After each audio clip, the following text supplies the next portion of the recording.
आज की इस वीडियो में आपके साथ शेयर करूंगा कि आप किस तरह प्लांट के रूट बॉल को डैमेज किए बगैर और प्लांट को शौक में भेजे बगैर किस तरह पौधा ट्रांसप्लांट कर सकते हैं।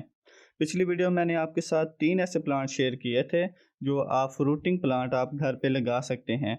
उस वीडियो में मैंने उनके बोटेनिकल नेम, उनके लोकल नेम, उनकी कीमत कितनी है और किस तरह आप परचेज कर सकते हैं और कौन से गमलों में आप लगा सकते हैं, वो मैंने शेयर किया था।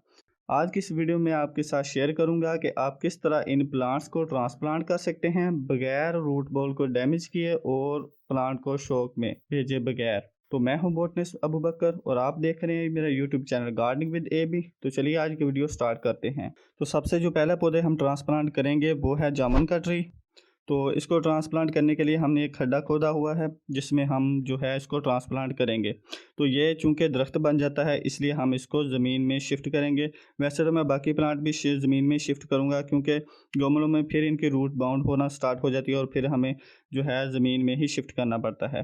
तो आप इसको ट्रांसप्लांट करने के लिए इस तरह जो है इस जो प्लास्टिक का बैग है इसको फाड़ देंगे और आप फिर इसको ऐसे रख के इसको ट्रांसप्लांट करेंगे। तो आपने कोशिश करनी है कि जो रूट बॉल है वो डैमेज ना हो, इसीलिए हम इसको जो प्लास्टिक कवर है उसको फाड़ देते हैं। अगर वो इसी तरह हम इसको लगा देंगे प्लास्टिक बैग के साथ तो इसकी जड़ें जो हैं इसके अंदर ही रूट बॉल जो है उसके साथ ही इकट्ठी होती रहेंगी, तो इसकी ग्रोथ जो होगी वो इतनी ज़्यादा अच्छे तरीके से नहीं हो पाएगी। क्योंकि प्लास्टिक को जो डिकम्पोज़ होने में, मिट्टी बनने में उसको हज़ारा साल लग जाते हैं। तो वो ना जल्दी ख़त्म होगा और ना ही जड़ों को इतना फ्री माहौल मिलेगा कि वो अच्छे से ग्रो कर सकें, जिसकी वजह से जो प्लांट है उसकी ग्रोथ पे अफेक्ट पड़ेगा। तो आपने जब कभी भी कोई भी पौधा ट्रांसप्लांट करना हो तो प्लास्टिक का जो भी कवर होगा उसको आप ज़रूर हटाएंगे। तो उसको लगाने के बाद आपने उसकी साइडों पे मिट्टी डाल के अच्छे से उसको प्रेस कर देना है ताकि जो पौधा है वो उसके अंदर अच्छे से फिक्स हो जाए, उसमें हवा ना जाए, कोई सुराख ना बच जाए जिससे उसके अंदर हवा चली जाए। अगर उसकी जड़ों को हवा लगेगी तो फिर वो पौधा जो है वो सूख जाएगा और ग्रो नहीं कर पाएगा। तो इस तरह आपने पौधा ये ट्रांसप्लांट करना है और उसके बाद पहली बार में आपने इसको एक बार अच्छे से पानी दे देना है। उसके बाद इसको आपने तभी पानी देना है जब इसकी जो ऊपर वाली सतह है वो आपको खुश्क नज़र आए, तभी आपने इसको पानी देना है, लेकिन उससे पहले आप इसको पानी नहीं देंगे। तो चलिए आप दूसरा पौधा ट्रांसप्लांट करना सिखाता हूँ। अब जो पौधा मैं ट्रांसप्लांट करने जा रहा हूँ वो है अंगूरों की बेल। तो आप उसको किस तरह ट्रांसप्लांट करेंगे आइए सीखते हैं। तो सबसे पहले आपने जो ज़मीन में है वो खड्डा खोद लेना है और जो खड्डे की गहराई है वो आप देख सकते हैं। तो इसके में जो आपको ये बड़े-बड़े कंकर नज़र आ रहे हैं ये दरअसल चीकनी मिट्टी है। चिकनी मिट्टी की जो वाटर होल्डिंग कैपेसिटी होती है, यानी कि इसमें जो ज़्यादा देर तक पानी जज़ब करने की कैपेसिटी होती है वो बाकी मिट्टियों की निस्बत ज़्यादा होती है। तो इसलिए हमने ये थोड़ी-थोड़ी मिट्टी इसमें डाल दी है, चिकनी मिट्टी, ताकि जब हम इसको पानी दें तो इसमें जो पानी जज़ब रहे ज़्यादा देर तक। तो चिकनी मिट्टी डालने का यही फ़ायदा होता है कि ये अपने अंदर जो पानी की मिकदार है उसको जज़ब रखती है ज़्यादा देर तक, जिससे पौधे को जो है काफ़ी दिनों तक नमी मिलती रहती है। तो अब हम सीखते हैं कि उसको किस तरह ट्रांसप्लांट करना है।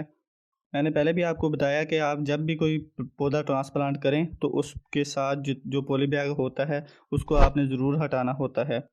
अगर आप नहीं हटाएँगे तो ग्रोथ इतनी अच्छी नहीं होगी पौधे की और उसकी जड़ें जो हैं वो उसी थैली के अंदर रुकी रहेंगी। तो आप देख सकते हैं ये इसकी जड़ें नज़र आ रही हैं आपको।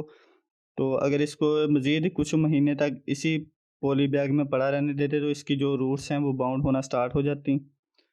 तो इस तरह आपने इसको दरमियान में रखना है और इस बात को कन्फर्म करना है कि ये बिल्कुल सेंटर में हो और उसका जो मुंह हो वो सीधा हो। साइडों से आपने इसको अच्छे से प्रेस कर देना है, दबा देना है ताकि जो है हवा इसके अंदर ना जाए और जो इसका जो रूट बाउल है, जो आप इसका जो जिसमें इसकी जड़ें लगी हुई हैं मिट्टी के साथ, वो आपने डैमेज नहीं होने देना।